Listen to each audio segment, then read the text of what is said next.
जय श्री कृष्ण, जय श्री हरि। स्वागत है आप सभी का श्रीमद् भागवत महापुराण के तृतीय स्कंद की अमृतमयी कथा में। आज हम जानेंगे विदुर और मैत्रेय मुनि का अद्भुत संवाद, सृष्टि की उत्पत्ति का रहस्य, भगवान के वराह अवतार की गाथा और अंत में कपिल भगवान द्वारा दिए गए अमूल्य सांख्य योग के उपदेश। अगर आपने चैनल को सब्सक्राइब नहीं किया है तो अभी कर लीजिए ताकि आने वाले सभी वीडियो की लिंक आप तक बिना विलंब के पहुंच सके। महाभारत युद्ध के बाद कुरुक्षेत्र में शांति तो आ गई, परंतु अनगिनत हृदयों पर गहरे घाव रह गए। राजमहल में भी वैराग्य की हवा बह रही थी। महात्मा विदुर धृतराष्ट्र के भाई राजनीति के जंजाल से अलग होकर तीर्थ यात्रा पर निकल पड़े। यात्रा करते करते वे हरिद्वार पहुंचे, जहां हिमालय की गोद से उतरती गंगा के तट पर उन्हें महर्षि मैत्रेय के दर्शन हुए। मुनि की तेजोमय कांति, शांत दृष्टि और करुणा से भरा हृदय देखकर विदुर ने प्रणाम किया और कहा, गुरुदेव, यह संसार कैसे प्रारंभ हुआ? जीवात्मा कर्मों से क्यों बंधती है और मृत्यु के पार परम सत्य क्या है? मैत्रेय मुनि ने प्रसन्न होकर उन्हें श्रीमद् भागवत का दिव्य ज्ञान सुनाना आरंभ किया। मैत्रेय जी बोले, हे विदुर, प्रारंभ में केवल परम पुरुष अद्वितीय नारायण ही थे। उनका स्वरूप शुद्ध, अजन्मा और अनंत है। उन्हीं की इच्छा से प्रकृति और फिर महत तत्व प्रकट हुआ। महत से अहंकार उत्पन्न हुआ, जिससे तीन गुण सत्व, रज और तम विकसित हुए। इन्हीं से पांच तन्मात्राएं, इंद्रियां और पांच महाभूत आकाश, वायु, अग्नि, जल और पृथ्वी का जन्म हुआ। भगवान ने ब्रह्मा को उत्पन्न कर कहा, तुम मेरी आज्ञा से लोकों का सृजन करो। ब्रह्मा ने पहले तपस्या की, फिर अपने मन और शरीर से मरीचि, अत्रि, अंगिरा, पुलस्त्य, पुलह, क्रतु आदि 7 ऋषियों को उत्पन्न किया। इनसे आगे विविध देवता, प्रजा और प्राणियों की सृष्टि हुई। इस प्रकार यह संपूर्ण ब्रह्मांड 14 लोकों में विभक्त रचा गया। सत्यलोक, तपलोक, जनलोक, महरलोक, स्वरलोक, भूवरलोक, भूमंडल और नीचे के पाताल तक। मैत्रेय जी ने स्पष्ट किया, प्रत्येक जीव अपने अपने कर्मानुसार शरीर धारण करता है। जब तक कर्म का बंधन है, जन्म मरण का चक्र चलता रहता है। भक्ति से ही यह बंधन टूट सकता है। मैत्रेय मुनि ने आगे कहा, एक समय जल ही जल था और पृथ्वी पाताल में डूब चुकी थी। हिरण्याक्ष नामक दैत्य ने देवताओं को भयभीत कर रखा था। तब भगवान ने वराह रूप में अवतार लिया।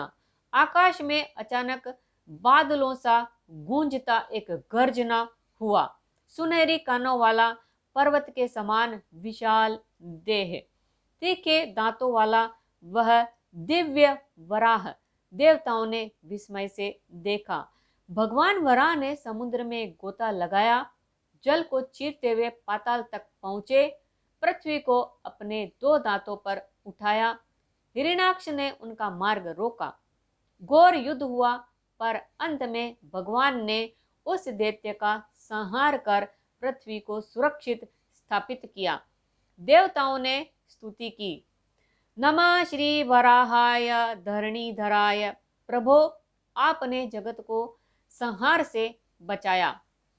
अब कपिल भगवान का अवतरण होता है। इसके बाद कथा आती है कर्दम ऋषि और उनकी पत्नी देवहूति की। कर्दम जी गहन तपस्या कर रहे थे। भगवान प्रकट हुए और उन्हें आदेश दिया कि विवाह कर संतति उत्पन्न करो। कर्दम जी ने स्वयंभुव मनु की पुत्री देवहूति से विवाह किया। लंबे समय और वैराग्य के बाद देवहूति ने भगवान कपिल को पुत्र रूप में पाया, जो स्वयं श्री हरि का अवतार थे। देवहूति ने कपिल से पूछा, प्रभु, यह संसार मोहमय है, मनुष्य दुख और माया से कैसे छूटे? कपिल भगवान ने सांख्य योग का गूढ़ ज्ञान दिया। हे मातः, यह शरीर पंच महाभूतों का पिंड है। जीवात्मा प्रकृति और पुरुष का संयोग है। जब जीव समझ लेता है कि वह शरीर नहीं है अपितु परमात्मा का अंश है, तभी वह बंधन से मुक्त होता है। उन्होंने कहा, भक्ति योग्य ही सर्वोच्च साधन है। जब मनुष्य निस्वार्थ प्रेम से भगवान का स्मरण करता है, तब ज्ञान, ध्यान, तप सब स्वतः सिद्ध हो जाते हैं। कपिल देव ने ध्यान, इंद्रिय संयम, सत्संग और भगवान नाम की महिमा विस्तार से समझाई। उन्होंने चेताया, केवल शुष्क ज्ञान या कर्मकांड मुक्ति नहीं देता, भक्ति ही सच्चा मार्ग है। इस तृतीय स्कंद की शिक्षा गहन है। पहला, सृष्टि की उत्पत्ति। सब भगवान की लीला है, हम केवल साधन हैं। दूसरा, कर्म बंधन। कर्म फल के कारण जीव बार बार जन्म लेता है।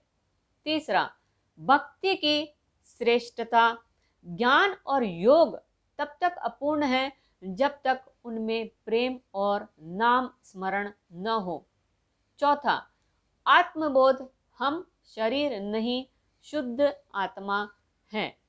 इस प्रकार विदुर ने मैत्रेय मुनि से सृष्टि रहस्य, बराह भगवान की महिमा और कपिल देव के सांख्य योग का उपदेश सुना।